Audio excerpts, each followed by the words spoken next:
오늘 첫 시간은 우리 심영환 소장님 모시고 1990년 이후 루라이트 현상에 관한 역사적 이해에 대해서 나누고자 합니다.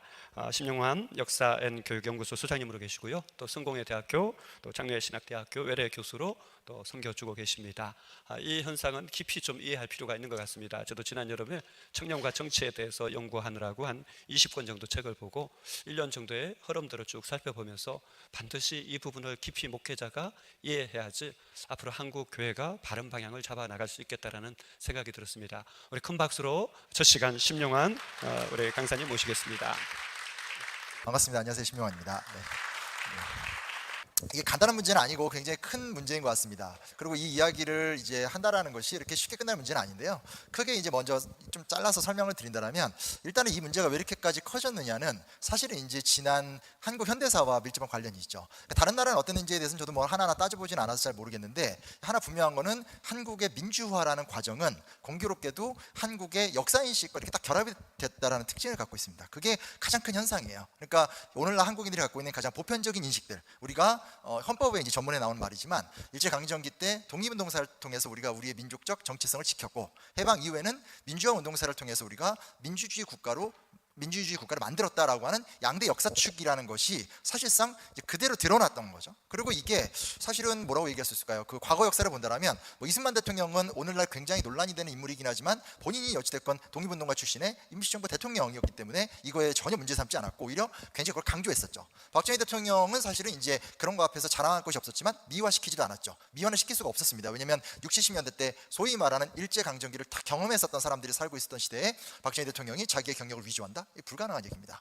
전두환 정권은 어떻게 할 수 있냐면, 이제 일본 측의 문서들을 보게 되면 신군부로 권력이 바뀐 다음에 일본 자민당 내부 문서 같은 거 보면 다 나오는 게 뭐냐면, 드디어 한국이 반일로 바뀌었다, 이렇게 말이 되게 많이 나옵니다. 그러니까 이승만 정권기에 새로운 역사 교육을 받은 세대가 이제 권력을 잡았다, 이렇게 나오게 되고요. 그 가장 큰 정점은 김영삼 정권기 때입니다. 이게 워낙 좀 인상적인 시간이기도 하고, 지금도 이제 김영삼 하면 외환위기 이러면서 좋아하는 사람들이 거의 없지만, 93년도로 돌아가 보면 우리가 지금 기억하는 건 하나회 없앤 거랑 금융실명제만 기억하고 있지만, 그 사이에 이제 무슨 일이 있었냐면, 여러분 잘 알고 계신 조선 총독부 건물 폭파 사건, 그리고 그 당시에 4.19를 혁명이라고 불렀고 5.16을 민주화운동이라고 규정을 했고, 12.12와 5.16 군사 쿠데타라고 규정을 했습니다.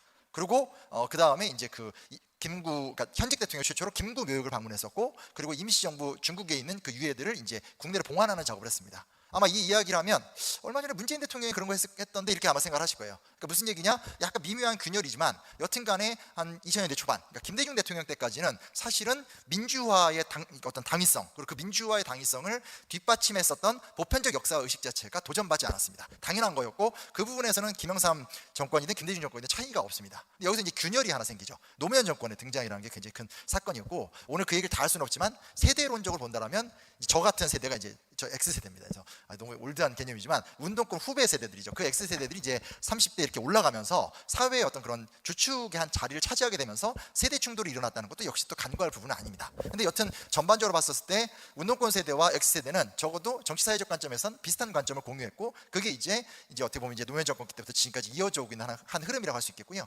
이게 교육적으로 본다면 소위 말하는 근현대사 강화 교육, 자꾸 이렇게 놓치고 있는 게 뭐가 있냐면, 오늘날은 그러니까 다 이렇게 모든 사람들이 자기 경험을 얘기하게 되는데, 오늘도 분위기를 보아하니 여기에 앉으신 많은 분들이 예전에 국사 교과서로 배우셨던 분이 많을 것 같고, 국사 교과서로 배웠던 세대들은 흥선대원군이 나오면서 역사 교육을 안 받거든요. 시험에 안 들어가니까. 그러나 2000년대 들어와서 사회 과목이 선택 과목이 되면서 근현대사라는 과목이 생겼고요. 그 다음에는 이명박 정권 들어와서 한국사라는, 그러니까 국사에서 한국사로 이름이 바뀌면서 그때부터 지금까지는 고등학교 역사 교육에서 70%가 근현대사를 배웁니다.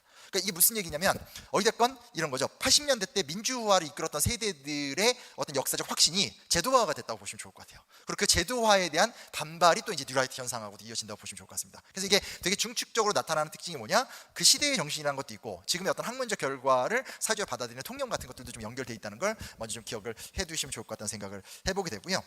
또 하나는 이제 뭐가 있냐면 여기서 이제 두 가지 큰 경향이 하나 나타나야 됩니다. 하나는 이제 이영훈 교수의 등장입니다. 서울대 낙성대 연구소의 등장인 건데 이제 이영훈, 김낙연 지금 공교롭게도 그분들이 굉장히 권력력이 대단하셔서 이명박 정권기 특히 이제 윤석열 정권기 때 거의 그 주요 역사 기관장 자리를 다 꿰찼습니다. 제가 방송에서도 몇 번 얘기했지만 동북아 역사재단이라고 있거든요. 동북아 역사재단은 사실 이제 동북아에서 일어나는 그러니까 중국의 동북공정이라든지 일본의 역사 왜곡을 대응하기 위해서 만들어진 기관인데 현재 동북아 역사재단 재단장이 박지한 교수입니다. 박지한 교수는 영국에서 역사를 공부한 사람이고요. 영국사 전문가입니다. 이런 식인 거죠. 여튼간에 이제 그런 권력지향적인 걸 떠나서 핵심적인 게 뭐냐면 좌에서 우로의 전환이 굉장히 큽니다. 그러니까 재밌는 게 박지한 교수는 좀 다른 케이스고요. 대표적인 게 이영훈 그리고 이제 그 시기 앞뒤 연구자들인데 이 사람들은 다 80년대 때 가장 극좌적인 이념을 구축했던 사람들입니다. 이랬던 사람들이 80년대 88 올림픽이라든지 우리나라의 민주화 그리고 결정적으로 89년의 냉전의 붕괴를 경험하면서 우리의 이론이 완전히 틀렸구나를 깨닫게 됩니다. 그리고 공산주의는 뭐 전혀 이렇게 돌아볼 가치가 없고 우리가 왜 이렇게 잘 됐는가를 이제 바라봐야 된다라고 하면서 입장이 180도 이제 전환이 일어납니다. 180도 전환을 하면서 그 당시에 제일 많이 나왔던 말은 이제 중진국론이죠. 그리고 이게 조금 학술적으로 들어가면 발전 국가론이라고 그래서 이게 어떤 서양과 같은 그런 어떤 좌파와 같은 이념적 발전이 아니라 말 그대로 어떤 그런 강력한 리더십을 가진 어떤 그 권위주의적 지도자에 의한 인위적인 경제 성장을 통해서 우리가 잘 먹고 잘 살게 되었다. 요런 인식이 사실은 가장 근저에 깔려 있습니다. 그래서 이게 잘 아시는 얘기일 수도 있겠지만 보통 우리가 마르크스 역사학을 이야기할 적에 뭐 고대, 중세, 근대, 역사 발전 3단계 이런 논리를 하죠. 똑같이 이 사람들도 사실은 좌파의 논리를 갖고 왔다가 그걸 이제 우파로 돌리게 되면서 식민지 근대화 그리고 이승만 건국 그리고 박정희 부국이라고 하는 3단계 논리로 가게 됩니다. 그래서 여기서 좀 주목해 볼 수 있는 건 뭐냐면 역사라는 게 이제 전체적인 흐름에서는 한국 사회가 어떤 그런 이 민주화 운동의 성공과 민주주의의 심화 과정으로 갔다라면 일단의 어떻게 보면 이론적 인식을 갖고 있었던 사람들의 거의 사상적 전환이라는 것이 뉴라이트의 이론적 배경이 됐다는 걸 이제 놓치시면 안 된다라는 거. 그리고 거기 하나 또한 중요한 게 뭐냐면 기독교입니다.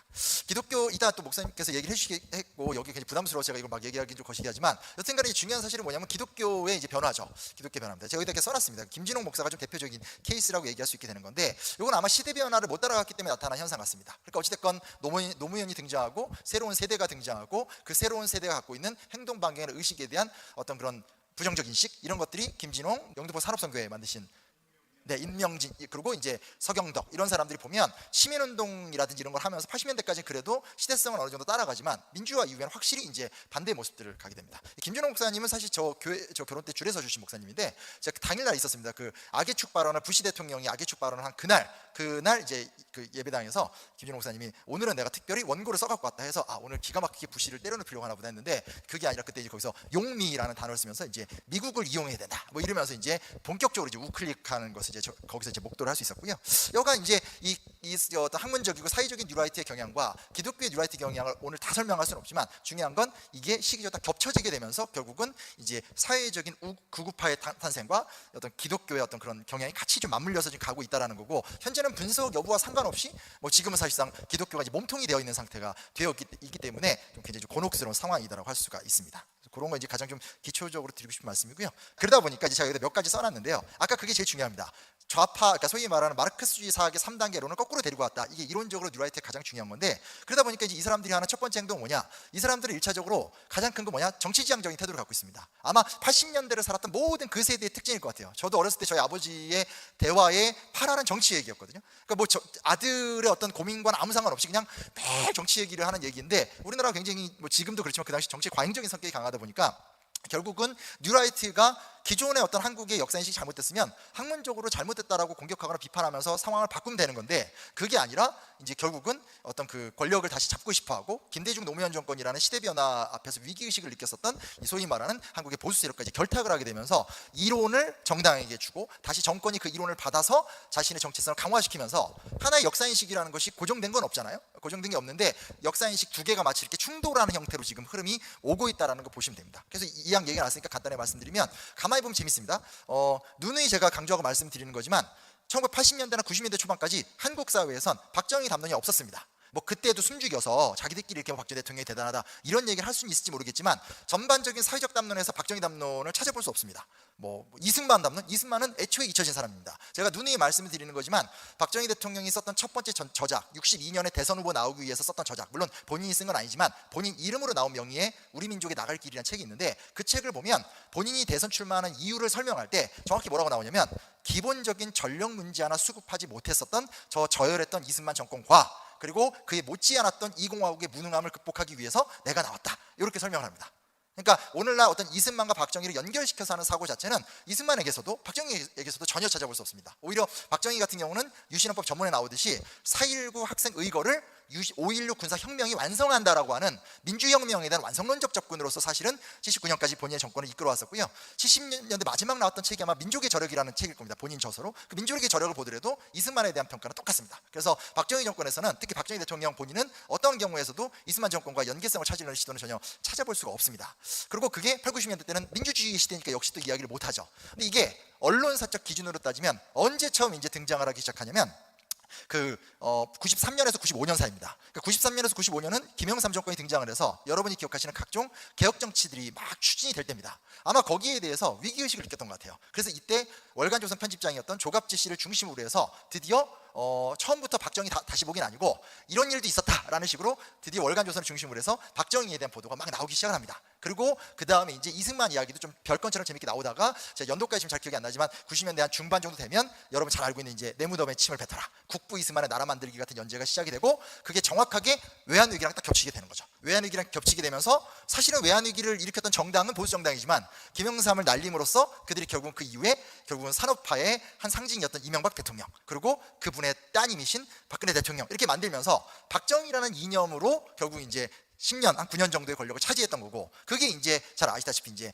그 4년 만에 막을 내리게 되니까 결국 마지막 남은 건 그 윤석열 정권 들어와서 이승만 담론밖에 얘기할 수 없게 되는 거고 이게 이번에 날아갔기 때문에 지금 거리에서의 그분은 말 그대로 이제 극단적 주장들 말고는 이제 내세울 게 없는 게 된 어떤 그런 흐름들이 있다라는 걸 좀 기억을 해두시면 좋을 것 같습니다. 기본적으로는 어찌됐건 현재 뉴라이트 세력들이 이제 그렇게 정치와 부원회동을 하면서 역사 문제를 건전한 어떤 인식론의 발전이 아니라 정치 문제로 바꿨고 이 사람들이 아까도 말했지만 온갖 기관장을 다 탐냅니다. 그래서 이제 대표적인 이번에도 아마 보셨겠지만 이배용 이화여대 교수입니다. 서영사 교수죠. 근데 뇌물 뭐 이렇게 주고받고 해서 국가교육위원회 계속 그 자리에 앉혀 있었죠. 아무것도 한 게 없습니다. 그런 식으로 활동을 하게 됐고 그러면서 이분들이 내세웠던 아젠다라는 게 뭐냐? 기존의 역사학계는 싹 다 좌파다.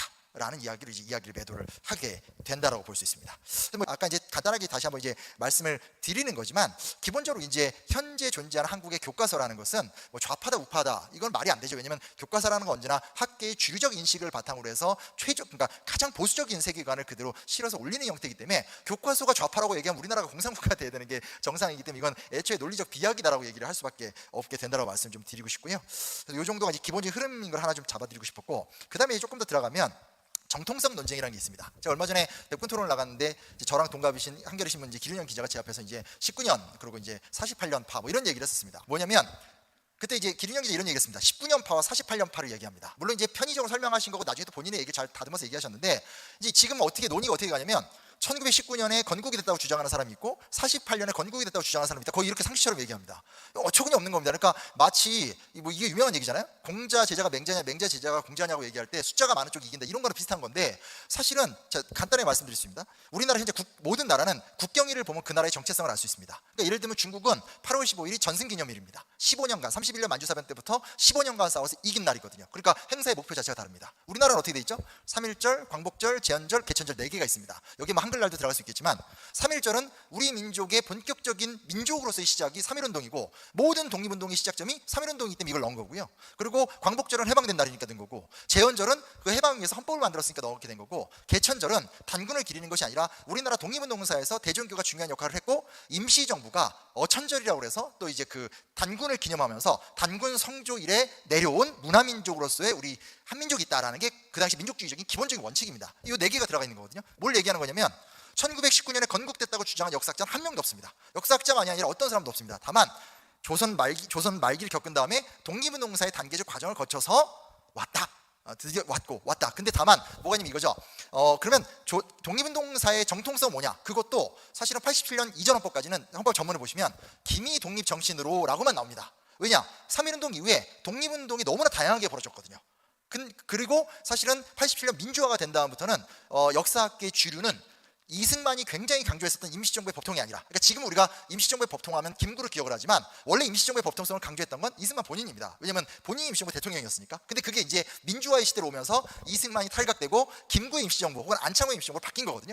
근데 이건 이제 공공의 인식인 거고, 역사학계에서는 이제 주류, 그러니까 예를 들면 바로 여기 건너편에 성균관대학교 은퇴하신 서중석 선생님이 대표적인 케이스지만, 어떻게 임시정부가 정통성을 갖냐, 중간파들이 되게 중요하다라고 하면서 그때 발굴됐던 가장 큰 인물은 여운형입니다. 그리고 굳이 그 범주에 넣자면 김원봉 같은 사람들도 들어갈 수 있고요. 그러면서 오히려 8, 90년대 한국 역사학계의 주류적 인식이라는 것은 김구나 이승만이나 우파 독립운동이 아니라 넓게 봐야 된다고 하면서 이게 좀 넓어지는 과정이었습니다. 그리고 이제 소수의 연구자들은 어찌됐건 우리가 분단 체제이기 때문에 북한도 연구해야 된다, 이렇게 왔던 거고요. 그래서 기본적으로 봤었을 때 19년파는 존재하지 않습니다. 그 어떤 불완전한 과정 속에서 우리가 계속적으로 발전해 왔고, 해방 이후에 현재도 분단 상태니까 하나의 민족 하에서의 하나의 나라가 아니잖아요. 그러니까 우리는 건국이라는 단어를 쓰는 게 아니라 정부 수립이라는 말을 쓰는 거죠. 그리고 최종적으로 통일이 됐었을 때 우리는 한민족의 완성, 그러니까 여기에 배경의 가장 큰 헤게모니는 민족주의가 딱 하고 이제 버티고 있는 거죠. 이런 게 이제 기본적인 틀이고, 민족주의라는 틀거리를 깼다기보단 민족이라는 단어에 민중과 민주를 넣고, 뭐 우익 정통성을 부정하진 않지만 거기에 이제 여운형이나 이런 사람 들면서 계속 이렇게 넓혀오는 과정이 역사학계의 좀 일반적인 상황이었던 거죠. 근데 이제 이거를 사실은 이제 이영훈이나 뉴라이트들이 등장하게 되면서 이제 완전히 이제 뒤집는 인식들이 등장하게 된 거고, 뒤집게 되니까 첫 번째로 이제 등장하게 된 건 아까도 말씀드렸듯이 박정희 현상이 제일 큰 겁니다. 그러니까 지금은 이게 조금 죽어버렸는데 모르겠습니다. 여러분들 어떻게 생각하실지 모르겠지만 요즘 젊은 친구들 사이에서는 박정희 대통령에 대한 평가는 뭐 굉장히 높습니다. 그러니까 얘기를 잘 안 할 뿐이지 그냥 고평가고, 그냥 어떤 민족의 구세주, 거의 모든 공은 박정희, 모든 죄는 전두환, 이렇게 이분법적으로 나눠 생각하는 게 사실은 일반화가 되어 있습니다. 진보적인 청년들조차도 그런 상황인데, 여튼간에 맨 처음에는 박정희 담론이었던 거죠. 어찌 됐건 박정희 시대 때의 권위주의적이고 발전주의적인 전략으로의 경제 성장이 없었으면 대한민국은 이렇게 못됐다라는 게 딱 기본적으로 들어갑니다. 이놈의 어찌됐건이라는 단어를 없애버리고 싶은데 여태까지 거기 있었죠. 근데 이게 정치적 아젠다로는 박근혜 대통령의 실패를 통해서 1차적으로 현재 사라진 상태가 되는 거고, 근데 이제 거꾸로 가는 거거든요. 그러니까 세상에 저는 피라미드를 아래로부터 쌓아야지 위로부터 쌓는 사람들 처음 봤는데, 박정희를 완성자로 만드니까 그 밑에 이제 뭐가 들어가게 됐습니까? 그 밑에 이제 건국의 아버지가 들어가게 되는 거죠. 그러니까 이제 이승만이 건국의 아버지로 이제 그 밑단으로 이렇게 이제 형식으로 들어가게 되게 됩니다. 그래서 이승만 대통령을 이제 건국의 아버지로 이야기를 하게 되고, 그 건국의 아버지로서 이제 끝판왕으로 우리가 볼 수 있는 작품이 이제 최근에 생각보다 화제가 됐었던 영화 건국전쟁이라는 작품이었습니다. 깜짝 놀랐습니다. 제가 그 이제 건국전쟁 나왔었을 때 한겨레 신문에서 보고 리뷰를 좀 써달라고 했었습니다. 누가 그걸 리뷰를 쓰고 싶습니까? 가서 이렇게 뻔한 내용이어서. 그래서 하기 싫다고 그랬다가 주말에 이제 갑자기 흥행 돌풍이라고 그래가지고 그냥 열받아가지고 다시 한겨레 신문에 전화를 해서 제가 쓰겠습니다 해서 갔습니다. 제 생각은 극장에 아무도 없을 줄 알았죠. 그래서 이제 와이프랑 둘이서 가고, 영화를 어차피 볼 때 우리 둘밖에 없을 거니까 패드를 들고 갔습니다. 이렇게 환하게 쓰려고. 근데 깜짝 놀랐습니다. 저 이제 저희 강동구에 사는데 천호 CGV에 이제 오후 2시 타임인가 꽉 찼습니다. 꽉 찼습니다. 집단 관람 왔죠. 그래서 제가 이제 거기 이제 앉아서 이제 그걸 캐지도 못하게 보는데, 제 입장에서는 그냥 계속 틀린 내용들이죠. 왜곡 다 틀린 건데, 놀랐던 사실은 뭐냐면 1시간쯤 지나니까 막 흑흑거리는 소리가 듭니다. 흑흑거리는. 이게 뭐지? 왜 시끄럽지? 어르신들이어서 조금 약간 불편하신 것 같아요. 뒤로 돌아봤더니 울고 계시는 거예요. 울고 계시는 거예요. 그러다가 이제 마지막이 뭐냐면, 영화가 다 끝나고 나올 때 어르신들이 막 나오면서 계속 얘기하는 뭐냐, 요즘 젊은 애들이 역사를 모른다, 역사를 가르쳐야 된다. 그래서 제가 진짜 그 어르신 앉혀놓고 역사 강의 해드리고 싶었는데, 여튼간에 이제 그러고 나갔었죠. 그리고 그분들이 나중에 알고 보니까 여기서 저희 동네 가장 큰 교회 있습니다. 그 교회에서 단체 관람 온 겁니다. 예. 그래서 이게 굉장히 이런 어떤 이렇게 순환고리처럼 이제 이렇게 오는 형태들을 보게 됐던 거죠. 그래서 이승만 건국론입니다. 근데 냉정히 말할 수 있습니다. 이승만 대통령에 대해서 얘기를 한다라면, 그러니까 이분들이 얘기하는 게 이제 정통성 논쟁인 건데, 이승만이 건국을 했고 박정희가 부국을 했다고 얘기하는데, 자 일단은 그 이제 뭐 여러 가지 얘기를 다 할 수 있지만 간단하게만 말씀드리겠습니다. 이승만 대통령의 업적을 얘기를 보통 많이 합니다. 이승만 대통령의 업적이 두 가지입니다. 뭔지 아세요? 농지개혁과 한미상호 방위조약 두 가지만 얘기합니다. 나머지는 하나도 얘기하지 않습니다. 혹은 최근에 연세대학교 쪽에 삼성이 돈을 들여서 그 이승만 연구소가 만들어진 다음에 이승만 연구소에서 이승만 박사학위가 많이 나오고 있어요. 제가 이제 앞으로 좀 작정하고 그걸 좀 이렇게 비판하는 논문도 막 쓰려고 하는데, 근데 그쪽에 나온 논문들을 꼼꼼하게 검토해 보면 이승만 대통령이 그 독립운동 시기 때 열심히 활동했던 내용을 복원하기 위한 다량의 연구가 진행이 되고 있습니다. 독립운동가로서의 이승만을 저는 개인적으로는 100년 전쟁에 나온 하와이안 갱스터로까지 저는 생각하지 않습니다. 만약에 그런 기준으로 독립운동가 이승만을 평가해버리면 아마 독립운동가 중에서 좋은 평가를 받을 수 있는 사람은 한 명도 없을 거예요. 예를 들면 제가 지금 무슨 드라마 자문 때문에 어제 홍범도 장군 그 일기를 쭉 분석했는데, 홍범도 장군 일기를 보면 이범윤이라는 사람한테 무기와 자원을 다 뜯기는 장면이 나옵니다. 근데 이범윤이라는 이름은 아마 들어보신 분들도 계실 텐데, 이범윤은 고종이 간도 개척사로 보냈던 사람이고 안중근을 후원하면서 소위 말하는 안중근 거사의 배경이 됐던 인물이에요. 근데 이범윤과 홍범도 사이가 진짜 나빴거든요. 이런 이야기들은 사실 독립운동사에 흔합니다. 어제 보면서 또 괜히 충격받았는데, 그래서 어떤 엄격한 도덕적 잣대를 이승만한테만 댄다면 저는 그거는 좀 문제가 있다고 생각합니다. 그래서 어떤 이승만 독립운동가로서 이승만의 위상 자체를 뭐 다 부정한다, 전 그런 입장은 아닌데, 중요한 문제는 뭐가 있냐면 이승만이 활동했던 지역이 어딥니까? 미주잖아요. 미주 지역에서 독립운동 할 수 있는 게 뭐가 있습니까? 할 수 있는 게 없어요. 그렇기 때문에 미주 지역을 근간으로 활동했었던 안창호도 중국 국적을 갖고 있었고 중국에서 활동했었고, 제일 마지막에 도산이 활동했던 데는 필리핀입니다. 필리핀에서 한인 커뮤니티를 만들어서 거기서 활동을 해보려고 하다가, 즉 동남아를 거점으로 뭔가를 해보려고 하다가 이제 돌아와서 윤봉길 이것 때 이제 체포가 되면서 그 인생이 이제 활동이 마무리가 되게 되는 건데, 그게 무슨 얘기냐? 독립운동가로서 이승만의 독립운동 활동을 인정을 하더라도 독립운동사의 역사적 의미에서 이승만 대통령을 그렇게 설명할 게 거의 없어요. 왜냐? 거기서 가장 중요한 건 잘 아시다시피 3.1운동, 만주에서의 무장투쟁, 임시정부 외교투쟁, 그 다음에 의거의 성과, 마지막 광복군, 그리고 이 충칭 임시정부가 중요한 건 카이로 회담을 통해서 조선의 독립에 대한 명분을 확보하고 그리고 해방이 됐단 말이에요. 그러니까 독립운동사에서 우리 독립기념관 가면 수많은 독립 열사들을 기억하듯이 이승만 대통령에 대해서 얘기할 수 있죠. 그러나 이승만을 안창호나 김구에 대체할 수 있는 독립 리더라라고 설명할 수 있는 건 지금 이렇게 많은 박사학위랑 논문이 쏟아져 나옴에도 불구하고 동의하는 학자들은 없을 겁니다. 그쪽 계열을 뺀다라면. 일단 그렇다 치고, 그 다음 뭐냐? 해방 이후의 문제인데, 자, 농지개혁 얘기가 나옵니다. 이 농지개혁 얘기가 되게 웃긴 게, 아마 그 80년대 때 해방전후사의 인식을 읽었던 세대라면 되게 부정적으로 배우셨을 거예요. 굉장히 부정적으로 배웠을 텐데, 이게 최근 입장이 바뀐 이유는 우리나라랑 일본과 중국이 농지개혁에 성공한 몇 안 되는 나라고, 이 나라들이 동남아시아나 라틴 아메리카에 비해서 농지개혁을 성공하면서 건전한 자본주의의 토대가 마련됐기 때문에 산업사회로 성장했다라는 게 지금 거의 주류적 인식입니다. 그러다 보니까 농지개혁이 중요해진 거거든요. 근데 농지개혁을 누가 했냐? 그 이승만 대통령이 한 거 맞거든요. 그러면서 이제 그 건국전쟁이라는 영화를 보면 한동훈 그 당시 대표가 나와서 농지개혁을 칭찬하는 장면이 나옵니다. 상당히 정치적인 영화인 거죠. 근데 냉정히 말씀드리겠습니다. 농지개혁이라는 단어가 이승만의 전유물인가? 말 같지도 않은 소리입니다. 왜냐? 토지의 모순이라는 건 이미 조선 중기 이래 문제 제기가 됐던 거였고, 여러분이 제일 잘 아시는 사례는 동학농민운동이나 갑오개혁 때 이 이야기가 반복적으로 등장을 했다는 거예요. 그리고 해방 초기에는 뭐 안재홍이라든가 좌익은 물론이고 우익의 어지간한 사람들이 다 일반적으로 했던 얘기가 균등 경제론입니다. 산업화는 나중 이야기인 거고, 일단 토지 모순을 해결하자는 게 일반적인 요구였던 거죠. 그리고 그게 사실은 그 재헌국회에서 조봉암 농림부 장관을 중심으로 해서 무소속 부락부가 그걸 추진했고, 이걸 사실은 한민당이 되게 와해를 시키려고 했습니다. 근데 그 와해시키려고 했던 걸 막은 게 이승만이거든요. 그러니까 이승만의 공로라는 것은 제한적이지만 있습니다. 근데 중요한 게 뭐야? 이렇게 되면 이제 여기서 또 어찌됐건이라는 단어가 나옵니다. 야, 어찌됐건 그러면 이승만이 한 거 맞잖아, 이렇게 얘기합니다. 근데 여기서 중요한 게 하나 있죠. 그 시기가 농지개혁법이 49년에 통과가 되거든요. 그때가 무슨 일이 있었는지 아마 연표를 기억하시면 알 겁니다. 제주 4.3 사건, 여수 순천 10.19 사건, 그리고 김구 암살 사건, 그리고 국회 뿌락치 사건, 반민특위 와해 사건, 다 그때 얘기입니다. 그러니까 무슨 얘기냐? 이승만 대통령이 농지개혁을 추진하는 걸 통해서 정치적으로 얻을 수 있었던 거는 한민당 세력을 약화시키면서 권력을 독점시키는 작업이었고, 그 다음에 반민특위를 와해시키면서 농지개혁을 밀어붙였었던 국회 소장파를 와해시켰고, 김구 암살을 시도하면서 그 원외 세력들을 와해시킵니다. 그리고 제주 4.3과 여수 순천 10.19 사건을 완전히 빨갱이 천국으로 몰아가게 되면서 한국 방공사회를 만들었죠. 이 맥락을 다 놓치고 농지개혁만 했다, 그리고 박정희 때 산업화에 성공했으니까 그 사람이 건국의 아버지다라고 이야기하는 건 전혀 역사적 인식을 떠나서 합리적인 사고라고 할 수가 없습니다. 두 번째, 한미상호 방위 조약이죠. 한미상호 방위 조약 같은 경우가 사실은 그 당시의 과정들을 생각해 본다면, 사실은 우리가 이것도 놓치는 거지만 49년에 중국이 공산화가 되고 50년에 6.25 전쟁이 일어나고, 그 다음에 일본의 개혁이 다 좌초가 되거든요. 그러니까 무슨 얘기냐? 당시의 과정들을 보게 되면 실제로 마지막 한미상호 방위 조약을 승인해내는 과정에서의 이승만의 집요함 자체는 전 인정해줘야 된다고 생각합니다. 근데 중요한 건 뭐냐? 그럴 만한 건덕지가 너무 농후한 거죠. 왜냐? 그 전까지만 하더라도 45년부터 49년까지 미국이 가장 신경을 썼던 나라는 중국입니다. 장제스를 통해서 공산화를 막으려고 했거든요. 실패했죠. 그 다음에 50년에 한국전쟁이 일어났고, 사실은 이 전쟁을 메가드를 통해서 북진을 하면서 적어도 한반도에서는 통일을 이룰 거라는 이 댈러스나 앨리슨을 중심으로 한 동아시아 차관 모델의 확신이 중국의, 그 당시 중공이라 불렀죠, 중공군의 개입을 통해서 와해가 됩니다. 그러면서 전쟁이 국제전으로 확정이 되고, 국제전으로 확정된 상태에서 3차 세계대전까지 우려가 되는 상태니까 일본에 대한 민주적 개혁을 포기하고 우리나라랑 방위조약 맺고 나가는 과정입니다.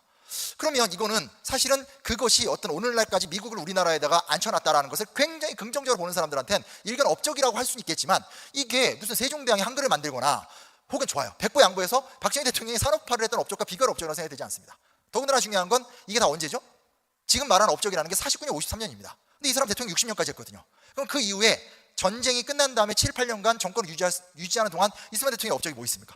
아무것도 없습니다. 근데 여기에 대한 건국전쟁 영화의 반발은 뭐냐면 그 모든 잘못은 다 자유당이 한 거다. 그게 말이 안 되는 얘기인 거죠. 그래서 이런 부분에서는 전혀 논리적으로, 합리적으로 혹은 역사학적으로 이거를 이 어떤 이승만 론에 대해서 받아들여주기 힘들다라는 얘기를 좀 해볼 수 있는 거고요. 그 다음이 가게 되는 게 이제 식민지 근대화론입니다. 이건 더 재밌는 발상이죠. 이제 되게 재밌는 게 있습니다. 뭐가 있냐면 우리가 아시다시피 수탈이라는 어떤 그런 개념으로 과거 역사를 이해했습니다. 일본의 제국주의를 통해서 이제 우리가 이렇게 왔으니까요. 근데 이제 이 소위 말하는 이 식민지 근대화론의 배경은 두 가지인데요.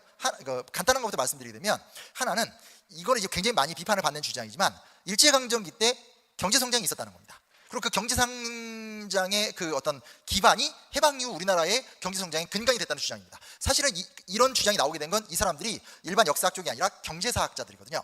통계와 데이터를 통해서 장기 거시 지표를 분석하는 새로운 방법이었고 90년대 때 이 논문들이 나왔었을 땐 센세이션했습니다. 왜냐하면 그 전까지 어떤 전통적인 역사학적 방법에서 벗어난 진일보한 방법이었기 때문에 굉장히 좋았죠. 근데 그중에 이제 가장 인상적이었던 사건은 이영훈과 함께 연구를 수행했었던 허수열 교수의 그 이탈입니다. 허수열 선생이 돌아가셨는데 허수열 선생이 이제 주장했던 게 뭐냐면 개발 없는 개발. 그러니까 즉 그 개발은 진행되지만 그 개발의 결과물이 돌아오지 않았다. 이런 식으로 분석을 하는 건데 지금은 사실은 경제사학적인 수량론적 접근은 일반 역사학자들도 다 합니다.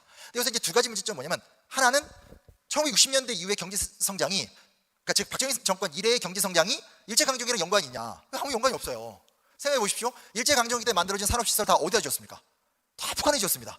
그렇죠? 뭐 이렇게 평양의 경공업, 원산의 중공업 그 해방된 다음에 다 나눠져서 남쪽에 아무것도 없잖아요. 남쪽에 60년대 때 경공업 공장들, 화학비료 공장들 다 새로 세운 거죠. 그러니까 이게 기본적으로 북한의 어떤 일제강점기 때의 산업시설이나 인재를 바탕으로 해서 성장이 왔다라고 설명할 수 있는 근거가 없고 또 여기서 하나 빠진 게 뭐가 있냐면 모든 산업화의 공을 지금 박정희로 돌리고 있는데 이건 아직까지 연구가 안 됐기 때문에 아직 풀어가야 될 수치긴 하지만 과연 한국의 경제 성장의 모든 파일을 박정희 대통령과 그 시절이 가져가는 게 타당한가도 지금은 좀 따져볼 부분이 있습니다. 왜냐하면 예를 들면 이런 거죠. 미국이 산업혁명 20세기 이전에도 산업혁명을 통해서 경제 성장을 했지만 미국의 진정한 본격적인 폭발기라는 건 20세기 이후의 이야기거든요. 엠파이어 스테이트 빌딩이 올라가는 2차 성장이죠. 유럽도 마찬가지입니다. 애초에 초기의 산업 성장이 있지만 독일이라든지 일본 같은 나라들에 의한 산업화로 들어가 보면 역시 또 2차 산업혁명에서 20세기 이후의 일입니다. 그러니까 우리나라도 보면 박정희 정권기를 통한 경제 성장이라는 게 있지만 민주화 이후에 특히 외환위기 이후에 대한민국의 경제가 점핑업 되는 상황들을 비교해보면 아마 또 다른 결론에 도출할 수 있습니다. 근데 아직까지는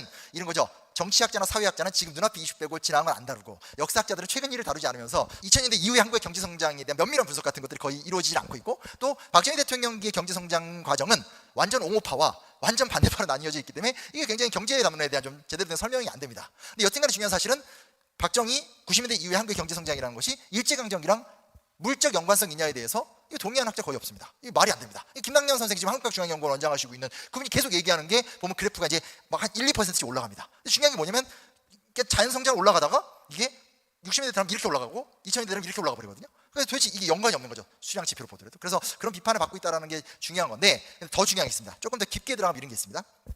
자, 근데 뭐가 있냐면 이게 있습니다. 지금 얘기를 들으면 되게 중요한 문제인데 이 담론의 핵심은 경제성장이 좋은 거다. 조금 더 들어가면 근대화 이꼬르 경제성장이다 이렇게 생각을 한단 말이에요. 이게 되게 중요한 부분입니다. 그러니까 무슨 얘기냐면 물적인 기준으로 따졌었을 땐 실질적으로 일제강점기 때의 경제 기반이 60년대 이후 대한민국 경제성장과 연관점을 찾기 힘듭니다. 물적인 것만 아니라 인적으로 들었습니다. 왜냐하면 그 시대 때 예를 들면 반민특위 1호로 잡혀갔었던 그 화신백화점에 했었던 그 박흥식 같은 사람 해방 이후에도 물론 이 사람이 기업가로 활동합니다. 어떻게 됐을까요? 완전히 실패했습니다. 박흥식 성공한 사업이 없습니다. 사실상 일제강점기 때 사업적으로 성공을 했었던 부르주아지들 중에서 해방 이후에 기업으로 성공한 사람 찾아보기 힘듭니다. 그리고 이제 그 경제 환경도 굉장히 많이 바뀌었고요. 근데 이제 더 중요한 게 뭐냐면 이거죠. 미국의 역사학자가 연구한 내용인데 흥미로운 게 뭐냐면 경성방직을 연구했습니다. 이 경성방직을 연구해 보니까 뭐가 나타나냐면 우리가 생각하는 노동 환경이 등장합니다. 그게 뭐냐? 이윤을 많이 내기 위해서 노동자를 억압하고 또 관과 친하게 지내고 관의 어떤 통제력을 통해서 노동자를 옥죄고 이런 식의 7, 80년대 때 노동운동가들이 왜 부르짖었던 문제의식이 사실은 처음 20, 30년대 때 똑같이 등장합니다. 그 책을 읽으면서 느꼈던 게 뭐냐? 진짜 일제강점기 때 근대화가 있던 건 사실이구나. 그리고 그 중요한 건 그 근대화의 결과물이라는 것이 경제적인 성장이라는 좋은 측면만이 아니라 굉장히 나쁜 노동규율 같은 것들도 고스란히 계승됐다는 거죠. 근데 웃긴 게 뭐냐? 오늘날 일제강점기를 식민지 근대화라는 단어를 쓰면서 계속 좋게 얘기하는 사람들이 갖고 있는 가장 큰 맹점은 뭐냐? 근대화라는 단어를 무작정 긍정적으로만 바라보고 있다는 거죠. 근데 그 안에는 굉장히 부정적인 요소들도 같이 있다는 거죠. 그리고 더 큰 가장 근본적인 문제가 있습니다. 지금 이 사람들이 말할 때 뭐라고 얘기를 하죠? 식민지 근대화라는 말을 쓰잖아요. 그럼 여기서 중요한 게 있습니다. 근대화는 있었죠. 그러나 문제는 뭐죠? 식민지로서 근대화가 된 거잖아요. 근데 이 연구자들의 특징이 뭐냐? 식민지 기간 동안에 근대화된 성과만 이야기할 뿐이지 식민지였기 때문에 왜곡되고 잘못 구성되고 성장하지 못했던 역사성 자체는 다 이 배제를 시켜 버리게 되는 겁니다. 뭐 조선시대로 돌아갈까요? 라고 얘기하면 누가 조선시대로 돌아가고 싶겠습니까? 여성들이 교육받지 못하고 농업경제밖에 없고 따지고 보면 아무리 우리가 오늘날 현대 문명이 문제라고 하더라도 사실은 이 현대 문명의 어떤 혜택을 많이 누립니다. 근데 중요한 사실은 뭐가 있냐면 이런 게 있죠. 이거 조금 더 근본적 이야기인데 근대화 자체가 뭐냐를 좀 따져볼 필요가 있다는 거예요. 근대화는 한국에서 근대화 좋은 것, 근대화 산업화 잘 먹고 잘 사는 것 자꾸 이렇게 이야기하지만 사실은 근대화라는 건 거대한 사회의 변동의 한 축이라고 우리가 이제 볼 수 있게 되는 거거든요. 그러면서 근대화라는 것이 미치고 있는 종합적인 사회 변화가 이제 전개가 되는 과정인데 이거를 너무나 이렇게 축소를 시켜서 근대화는 좋은 거고 일본이 근대화를 시켜줬고 그 다음에 해방 이후에 어떤 그 박정희가 그 정신을 갖고 와서 발전시켰다. 이 논리가 말이 안 되는 거죠. 그리고 이제 마지막 여기다 요 얘기와 관련해서 하나만 더 붙인 게 있다면 방금 말씀드렸듯이 식민주의입니다. 식민주의. 자, 생각해 보십시오. 2차 세계대전 이후에 전 세계적으로 식민지가 다 해체가 됐습니다. 그 나라 중에 지금 정상적인 나라가 몇 나라나 있습니까?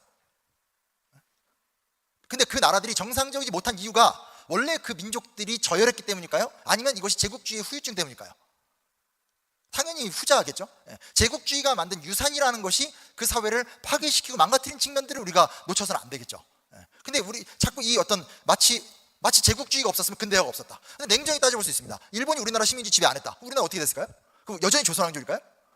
그럴 리 없죠. 시대가 변하는 거 보면서 우리끼리 찌찌고 볶고 하면서 변화가 됐겠죠. 해방 이후 우리가 근대화된 걸 봐도 그렇고 동남아시아 가보십시오. 동남아시아 그렇게 식민지로 100년, 200년씩 억압받았던 지역입니다. 지금 가보시면 어떻게 됐습니까? 상당 부분 살기 좋아졌잖아요. 사실은 여기서 우리가 되게 주목해 봐야 될 게 뭐냐면 식민지 근대화론이라는 말을 쓴다면 식민지가 무엇이었는가 그리고 그것이 제국주의적 성격이 무엇인가에 대한 명확한 어떤 연구가 필요한 거고 그 제국주의가 미치고 있는 파장에 대한 고민이 필요한 거죠. 그리고 제국주의가 완전히 끝났나요? 요즘에 그 막 미국이 하는 행동들을 보면 물론 이제 막 요즘에 유튜브 보니까 무슨 막 완전히 뭐 미국이 옛날 영국 프랑스보다 더한 나라처럼 얘기하지만 저는 뭐 그렇게까지 생각하진 않지만 여기가 중요한 게 지금도 제국이나 식민지라는 개념이 완전히 사라졌나요? 아니죠. 여긴 중요한 메커니즘이라는 게 포장지나 구조를 바꿔가면서 지금까지 계속 미쳐오는 것들이 있습니다. 그러니까 우리가 만약에 21세기에 맞는 새로운 역사 인식을 갖자라고 한다면 종래의 민족주의적이고 독립운동사나 민주화운동사를 넘어서서 제국의 문제, 식민지의 문제 혹은 최근에 대두가 되는 인권이나 여러 새로운 문제들 앞에서 새로운 이야기들을 만들어가면서 후배 세대들이 더 넓은 역사 인식을 갖게 만들어야 되는데 지금 이 뉴라이트 역사 논쟁이 나오게 되면서 온통 전쟁이라는 단어를 쓰면 그렇지만 그냥 수성전이 된 거죠. 수성전이 된 거죠. 앞으로 치고 나가서 새로운 이야기를 해나가야 되는데 그게 아니라 그냥 이렇게 어떤 그런 지금까지 온 게 올바른 거야. 이게 바른 거야. 이런 식으로 하면서 사실 뉴라이트들 때문에 어떤 그런 역사인식이 좀 쇠퇴가 되고 있는 측면들이 있다라는 것들 그런 거 좀 기억을 해두시면 좋을 것 같고요. 그리고 이제 친일파 문제가 이게 지금 현재 이게 지금 얘기가 이제 계속 이제 업데이트가 되고 있고 변화가 되고 있는 상황인데 두 가지로 크게 변화가 되고 있습니다. 하나는 이제 일단은 이제 어디로 갈지 모르는데 지금은 조선가 현상이라는 게 되게 유행입니다. 제가 예전에 이제 TVN하고 사피엔스 스튜디오라는 유튜브를 했던 적이 있었는데 그때 막 저희들 뭐 콘텐츠가 만들면 막 터지던 때였습니다. 되게 사는 게 행복했죠. 근데 물론 출연료를 너무 조금 받아서 그 PD랑 헤어졌습니다. 그 노력에 대한 대가를 안 쳐. 이런 개그는 좀 교회에서는 약간 일반 강당에서 사람 좋아하시는데 아주 뭐냐면 있었습니다. 근데 제가 고종을 굉장히 비판적으로 다룬 영상을 올렸었어요. 뭐 고종 비판 댓글이 몇만 개가 올라온 겁니다. 제가 맨 처음에는 저도 고종을 비판적으로 이야기했기 때문에 저와 동감하는 글이 올라오니까 싫지 않죠. 근데 이게 속도가 너무 빠르고 너무 많이 올라오는 걸 보고 이상했습니다. 이게 뭐지?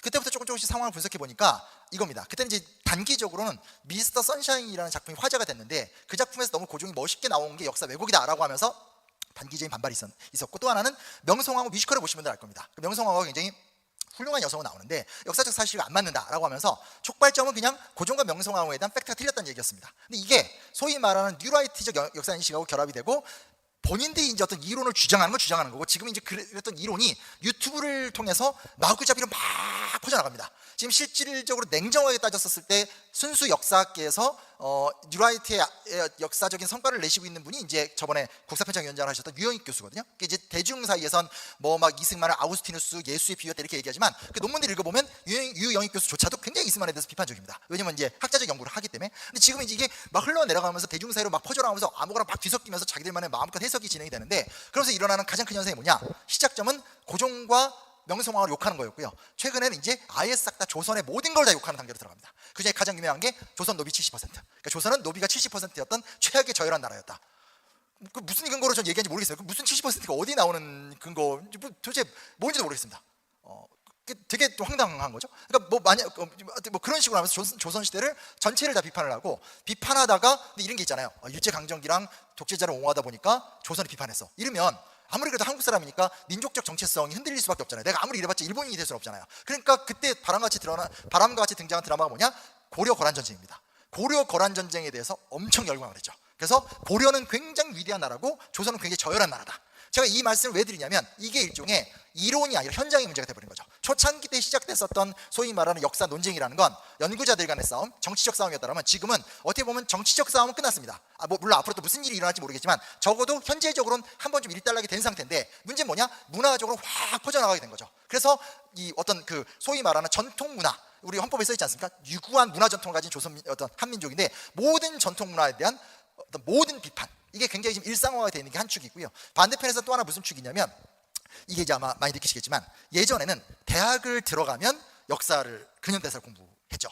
저는 이제 90년대 중반에 대학을 들어갔으니까 훨씬 뒤늦었지만 그래도 저는 이제 역사교육과를 전공했을지 몰라도 대학을 들어가서 정말 충격을 받았거든요. 왜냐면 먼 나라 나라 같은 거 그냥 재밌게 읽고 막 로마 이런 거 재밌어서 대학을 들어갔는데 대학에서 막 뭐 마르크스 역사, 뭐 사회 경제사 하면서 막 저한테 막 개념이 없다고 혼내고 막 학생들 이러면서 혼나면서 이제 역사인식을 막 갖게 된 건데 예전에는 이런 거죠. 그러니까 역사를 안 가르치거나 혹은 굉장히 권위주의적인 문화를 통해서 억압을 하다가 대학을 들어가서 주체적인 의식을 가지면서 역사를 공부하면서 많은 젊은이들이 진보적이 됐습니다. 근데 지금은 정반대입니다. 왜냐? 누누이 말씀드리는 거지만 현행 한국사 교과서의 70%는 근현대사를 다루고 있고요. 근현대사 교과서에서는 5.18 민주화 운동, 그리고 그 유월항쟁, 그리고 6월 60 민주항쟁, 그리고 뭐 한미 FTA까지 최근 얘기가 다 들어가 있습니다. 즉 뭐가 가장 큰 차이냐면 예전 기억을 러프하게 이야기하면 아무것도 몰랐었던 순수한 대학생이 대학에 들어가서 우리 영화 보러 올래? 하면서 그 영화를 보면서 진실이 이랬구나 라는 어떤 전환을 반대로 하고 있다는 거예요. 학교 교육에서는 여전히 암기 교육이기 때문에 그 의미를 잘 설명하진 않죠. 하지만 관례적으로 우리나라가 이렇게 됐는데 산업화가 이렇게 있었고 4.19, 5.18 요랑쟁을 통해서 민주화가 됐어. 이렇게 학교에서는 공식적으로 간단하게 가르치죠. 근데 인터넷에 들어가서 그들이 접하는 새로운 세계 속에서는 아니다. 북한군 600명이 내려왔다. 혹은 김대중 내라는 뭐다 이런 식으로 하니까 아이들한테 그게 굉장히 신선한 주장이 되는 거죠. 문화적 지형도 자체가 완전히 바뀌어 있는 상태입니다. 그러다 보니까 이게 굉장히 힘든 싸움이 될 수밖에 없는 게 뭐냐면 어떤 그런 관에서 공식적으로 뭘 하겠다라는 걸로는 해결할 수 없는 어떤 그런 전반적인 문화 현상 같은 것들이 같이 이제 일어난다라는 것도 좀 같이 생각을 좀 해볼 필요가 있습니다. 그래서 그런 것도 있다는 것도 좀 같이 기억을 좀 해두시면 좋겠다는 생각을 하게 되고요. 제가 이제 이거 이번에 만든 원고는 새로 쓴 건 아니고 제가 저희 데뷔작이었어도 역사전쟁에 있는 내용들이 이 주제에서 좀 다뤄서 이렇게 정리를 한 건데요. 해서 이렇게 쭉 내용을 이제 쓴 건데 저도 이제 이 책을 지금 좀 개정판을 좀 준비를 하고 있는 상황이 되는 건데 그러면 이제 앞으로는 어떻게 해야 될까 이런 얘기 좀 해볼 수 있는데 여기서 이제 가장 문제가 되는 건 기독교입니다. 가장 문제가 되는 기독교입니다. 적어도 한국의 개신교라는 종파는 이성과 합리성을 통해서 연계되는 조직이라고 저는 생각하지 않습니다. 저도 이제 어렸을 때부터 교회 생활을 했고 이제 평생 크리스찬으로 살고 있는데 제가 저만이 아니라 모든 한국의 크리스찬의 메커니즘이라는 건 정서의 연대라는 거죠. 그리고 제가 잊지 못하는 건 저희 좀 마지막 얘기가 경험적으로 얘기하는 거지만 제가 중학교 때가 이제 지금도 저는 굉장히 이제 힘이 들 때 이제 꼭 그렇게 그분의 찬양을 듣지만 박종호 씨라든지 주찬양 이렇게 어떤 찬양 사역 같은 거 오늘의 교회에서 했었던 전화이스 예수 같은 것들이 아주 강력하게 뜨던 때입니다. 그리고 제가 한 대학생쯤 들어갈 때가 되니까 데이비드 A. 시멘즈 목사님으로 상징되는 내적 치유 이런 걸로 왔죠. 그러니까 무슨 얘기냐면 한국이 7, 80년대 때 가난을 극복하는 부흥의 종교에서 그것이 내실을 기하는 합리적 종교로 성장하는 것이 아니라 그것이 결국은 또 다른 제2의 부흥을 꿈꾸면서 나갔던 수단의 선택이라는 게 결국은 또 다른 감정이었던 거죠. 찬양, 넌 내 안에 울고 있는 내가 있어요. 감정, 이런 감정적 정서의 연대로 계속 결합이 됩니다. 근데 문제는 뭘까요? 이제 모두가 느꼈던 거지만 갑자기 그렇게 많던 중고등부 형아들이 대학을 가면 교회에 안 오잖아요. 그리고 이제 사회에 나왔는데 사회는 신자유주의 시대로 넘어가면서 마치 예전에 대학을 들어가면 시대를 생각하고 운동을 생각하고 독재화 싸우고 이런 것이 아니라 사회에 나오면 와 이거 진짜 먹고 살기 힘드네. 대학을 가더라도 대학에서는 그런 어떤 이념 교육이나 이런 거 배울 수 없는 시대. 이게 이제 맞물려지게 되면서 소위 말하는 사회는 사회의 속도대로 빠르게 가버리고 교회는 더더더 쇠퇴기로 들어가니까 감정의 연대가 강조가 되는 거죠. 근데 그 감정의 연대 속에서 슬금에 들어와서 이제 감정적 전달을 하는 분들이 생긴 거죠. 너희와 함께했던 이승만이라는 존재가 있어. 너희와 함께했던 박정희라는 존재가 있어. 이렇게 가버리니까 감정적 확신을 가진 사람들을 도대체 제가 지금까지 1시간 동안 떠들었던 혹은 책으로 썼던 얘기를 통해서 어떻게 설복을 시킬 수 있겠습니까? 가장 큰 문제가 되는 거죠. 그래서 이번에 내란의 사태 때 보면 거리에 보면 막 광장에서 집회할 때 가만히 보시면 정강원 목사가 나온 게 좀 중요하다고 생각하지 않고 정강원 목사 나온 것도 중요하죠. 왜냐하면 청교도 영성수련원이라고 하면서 소위 말하는 퓨리턴, 보네퍼 이런 단어들을 그분이 흡수해 갔죠. 근데 이제 중요한 게 책 읽는 사자, 트루스 포럼 등등등 해가지고 사실은 젊은 층 사이에선 압도적 소수였던 그들이 광장의 우파 세력에선 아주 주인공처럼 등장을 해서 세력을 얻게 된 현상들이 있습니다. 이거 어떻게 해결했는지 저는 솔직히 잘 모르겠습니다. 근데 하나 제가 지금 현재로서의 분석적으로 말씀드리고 싶은 것은 그들이 이성의 탈을 쓰고 있다고는 하지만 결국 중요한 건 정서의 연대와 정서의 탈을 썼다는 거죠. 제가 예전에 아까 두레교회 얘기했지만 김진호 목사님이 우경화가 될 때, 그리고 이제 지금 저희 담임 목사님인 이상 목사님 유학 떠나시고 저 혼자 되게 고독하게 교회를 지키고 있고 이호 목사님 고생하시고 이럴 때 그 시점에 원래 두레교회 청년회가 굉장히 진보적이었고 진보적에서 말씀을 많이 일으켰던 사실은 청년회였는데 그분들이 다 떠나가고 교회가 그렇게 된 상태에서 누가 들어왔냐면 이제 그 탈북 뭐 이런 거 하는 분들이 막 오셔서 집회를 합니다. 좋습니다. 탈북자 챙기고 그런 노력을 하지 말자는 얘기가 아니죠. 근데 거기에 찬양이 고조가 되면서 그 메시지가 다 뭐가 나오는지 대충 예상이 될 겁니다. 북한 빨갱이 막 이걸 넣으면서 내가 북한 사람들을 향한 어떤 그런 문제 해결에 대한 노력과 그들을 저주하고 징후하고 어떤 그런 좌파 세력을 척결해야 된다는 감정이 막 섞였죠. 근데 그 당시에 뭐 제가 무슨 교회 목회자도 아니고 그걸 말릴 수 있는 능력이 없었는데 그렇게 되면서 이렇게 흘러가는 모습들을 봤는데 그래서 왜 지금 마지막 남은 현상 중에서 교회가 가장 큰 역할을 하냐라는 건 이제 결국은 이제 교회가 정서의 연대라는 틀로만 성장해 왔기 때문에 좀 그런 게 아닐까라는 것도 같이 얘기를 하게 됐습니다. 이렇게 서로 결국은 이제 막 딴 얘기하다 시간 다 보냈는데 여튼 그런 거고요. 여튼 이 얘기가 끝난 이야기가 아니라 앞으로 계속 만들어져갈 이야기가 돼야 되는 거고 딱 2분 남았기 때문에 이 얘기만 하고 딱 끝내도 될 것 같습니다. 뭐가 아니면 이게 있습니다. 가장 큰 문제는 뭐냐면 저는 이겁니다. 오늘 교회니까 크리스찬적 관점에서 얘기한다면 가장 큰 문제는 뭐냐면 진보적이고 개혁적인 크리스찬적 아젠다는 진보 진영의 아젠다와 구분이 잘 안 됩니다. 저는 이게 가장 큰 문제라고 생각합니다. 그러니까 무슨 얘기냐면 이미 다수교회에서 정서를 통해서 보수적인 반공주의가 재탕에 성공을 한 상황에서 소위 말하는 진보적 아젠다라는 것은 일반인들이 얘기하는 진보적 아젠다랑 별 차이가 없습니다. 저는 그게 가장 큰 고민이 아닐까? 그러니까 예를 들면 이런 거죠. 고려 말에 성리학이 들어왔습니다. 고려 말에 성리학이 들어왔을 때는 센세이션한 사상입니다. 왜냐? 불교라는 기존의 모든 기득권 체질을 혁파한다는 사상이 들어왔고 이 사상을 보면 어떤 성리학적 인간관 속에서 불교의 종교관을 배척하거든요. 대립점이 굉장히 정확합니다. 그러니까 이 사상을 마음에 들어하면서 소위 말하는 역성혁명이라는 것이 나라 건국에서 끝나는 것이 아니라 500년 왕조로 끌어가는 동력이 되거든요. 지금부터 100년 전 선교사들이 들어왔을 때도 마찬가지입니다. 신앙의 언어로 이야기하면 하나님의 손길이지만 역사적인 사회적 현상으로 분석을 한다면 결국은 미국 혹은 민주주의, 자유 같은 근대적 개념이라는 것이 기독교인들의 손에 의해서 같이 들어왔죠. 그러니까 기독교를 믿는다는 것은 개화가 되고 문명화가 된다는 굉장히 큰 이득이 있었습니다. 그리고 70년대를 가더라도 70년대 때는 어찌됐건 눈앞에 보이는 독재자와의 싸움 속에서 그 싸움을 수행해내야 되는 가장 인간적인 본원의 정의심과 소통을 하면서 한국의 민주화운동사에서 역시 교회가 함께 있었습니다. 이런 얘기하면 그건 뭐 문익환 좌파냐? 아닙니다. 김영삼 대통령마저도 장로님이셨고 김영삼 대통령 그 23일 단식 자서전을 읽어보면 광주 3주기 때 요한복음 읽다가 요한복음 속에서 각성을 해서 거기서 23일 단식합니다. 근데 우리가 알고 있는 건 김대중 대통령이 납치됐었을 때 그 현해탄에서 예수 그리스도 만난 얘기만 알고 있지만 사실은 90년대 초반 보더라도 굉장히 진보적인 인사나 민주운동에도 기독교 같이 들어가 있습니다. 이건 뺄 수가 없습니다. 그때는 이제 그런 게 있었죠. 그럼 지금 뭐가 있냐라는 거죠. 지금 오늘날 숫자의 증감과 상관없이 우리가 예수님을 믿어야 될 그 이유 속에서 그 무언가가 다른 게 무엇이 있을까? 근데 이게 그저 온화하게 진보적 아젠다와 등치시키는 것만으로는 미래는 없지 않을까? 그런 걸 함께 고민하면서 새로운 이야기를 만들어 봤으면 좋겠다라는 얘기를 하면서 이거 마치도록 하겠습니다. 감사합니다.